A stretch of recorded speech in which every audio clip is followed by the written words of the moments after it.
guys, dito na kami sa Rizal Park, Rizal Monument. So dito magsisimula yung natin. Dito magsisimula yung vlog natin. Wala rito sa monumento ni Rizal. Dito kami sa Rojas Boulevard. Sa kapila para ma-videoan natin yung kilometer 0. Rizal Park. Wait. Dun sa Luneta. Ito yung clock tower. Ito yung nandito. Memorial Clock. Hanapin na natin yung kilometer 0 dito.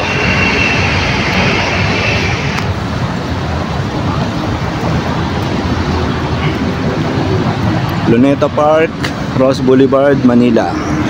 Tayo ngayon. So andito tayo naman sa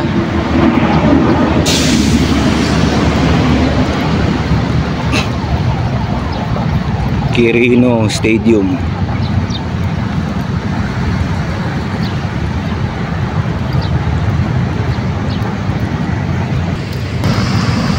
Balik tayo. Nandito pala yung signage. Andun na pala sa baba, nadaanan ko na. Mutik na yan. Doon pala guys, Manila Ocean Park. Doon. Ayan, makita.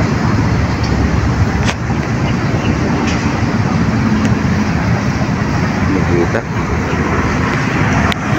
Balik na tayo. Dalawang kalabaw sa dalawa.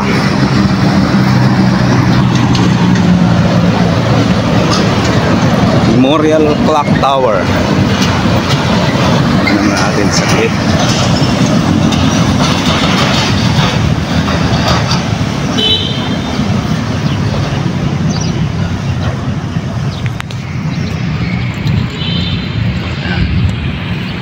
Memorial Clock Tower.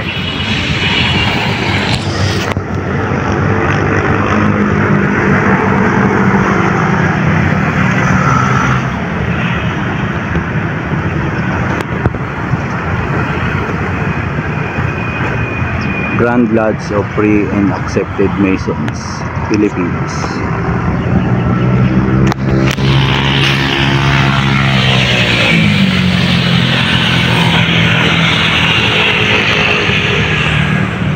Eto na pala yun guys. Ayan na, dito na. Eto ang kilometer 0. So yan, dito tayo magsisimula.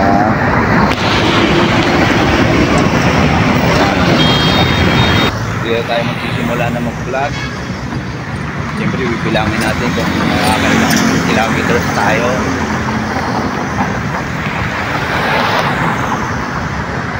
Start na ng natin to. Dito tayo magsisimula ng North Luzon Loop natin guys.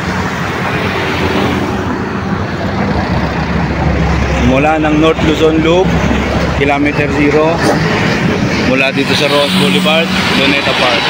So eto na guys, simulan na natin ang paglalakbay. Rock music, pasok!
tayo sa Pangasinan ngayon guys.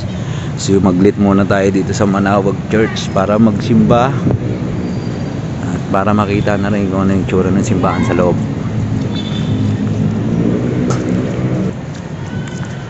Pasok muna tayo at magsimba tayo saglit.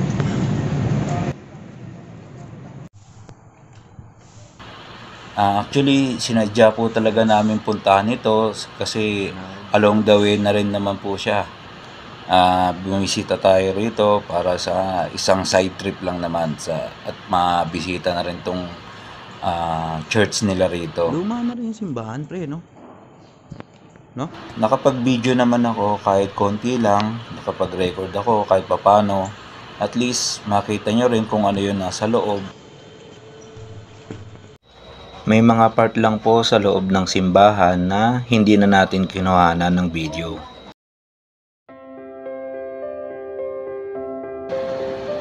Matatagpuan sa sentro ng bayan ang Our Lady of the Rosary, ang Manawag.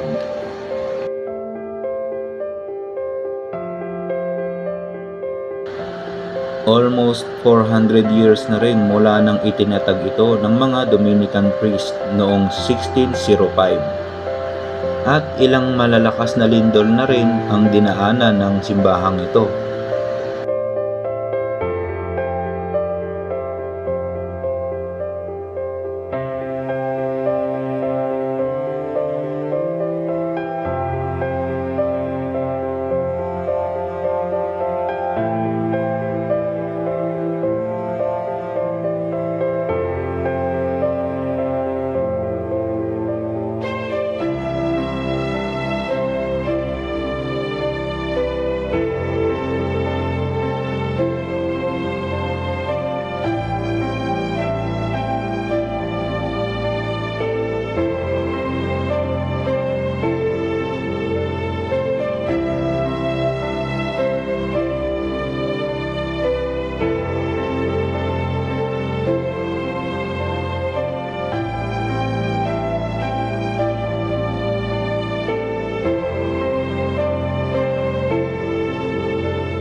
At noong year 1982, nagkaroon ng malaking milagro dito sa loob mismo ng simbahan.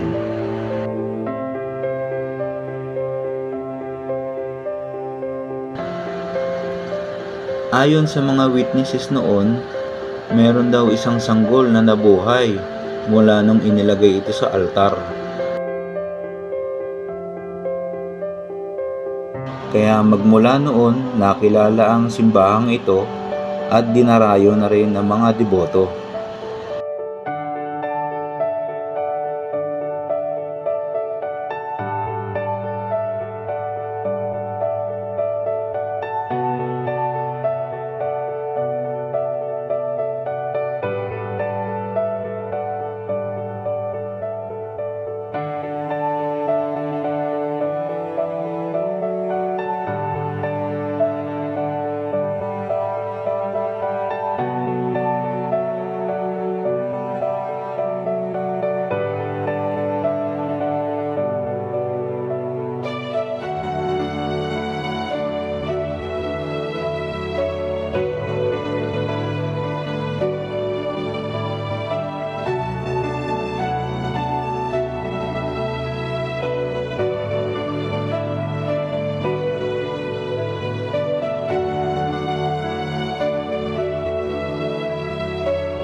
Taong 2050 nang iprinoklama bilang basilika ang simbahang ito.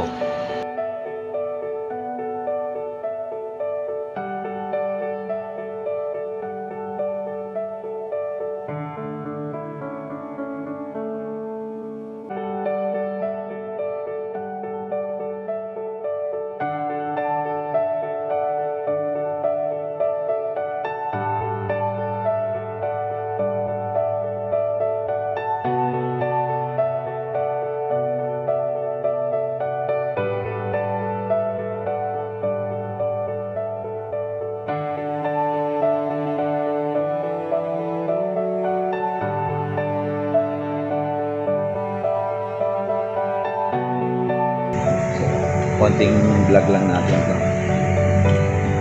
Total dito na rin lang tayo. Vlog na natin.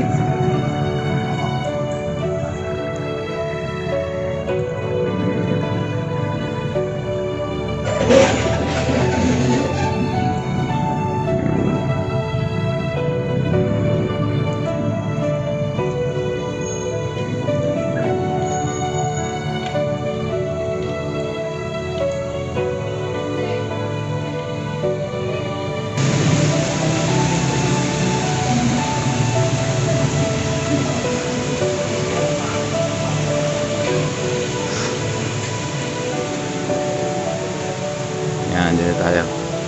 May bili nga pala rito pre, oh. Kandila. No?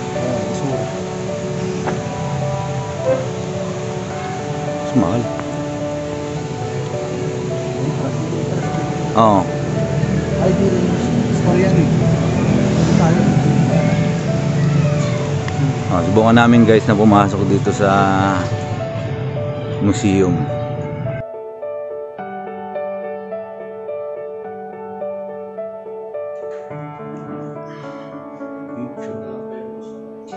Dito naman po guys sa loob ng museum, need nyo lamang po na magpa-register. So ito naman guys yung rules and regulation nila dito sa loob ng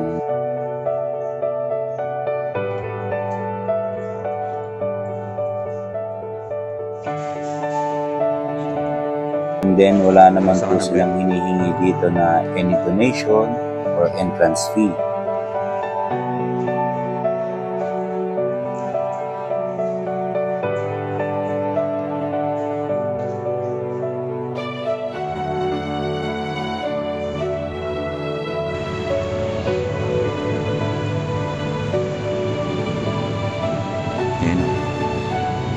Tignan mo yung mga bricks pre.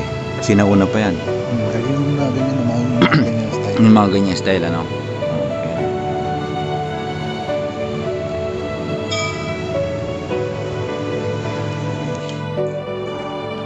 So yun guys, palabas na kami ng simbahan.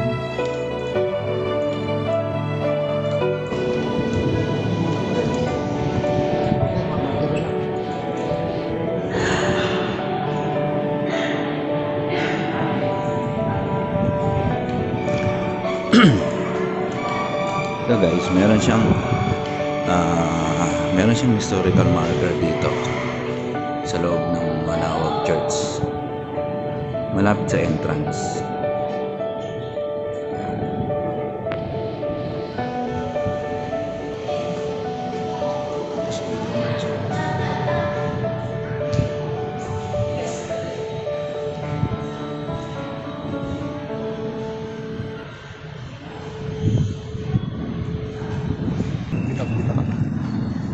Porta Sancta.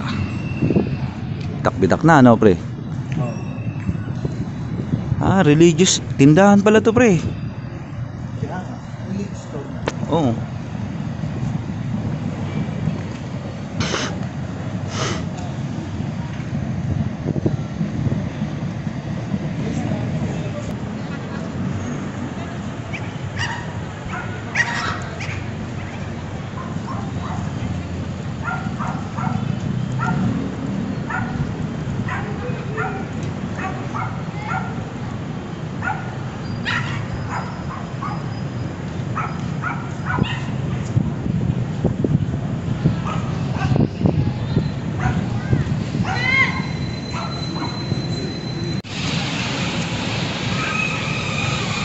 So, yun nga guys. Dito na lang muna namin tatapusin itong vlog na to guys. At least nakita na natin yung ano yung nasa loob ng Manaoag Church dito sa Pangasinan. So, paalam muna kami sa susunod na vlog. Abangan nyo po. Mula po rito sa Pangasinan, Jeros TV po ulit. Mapang stock ko ah. And we are out.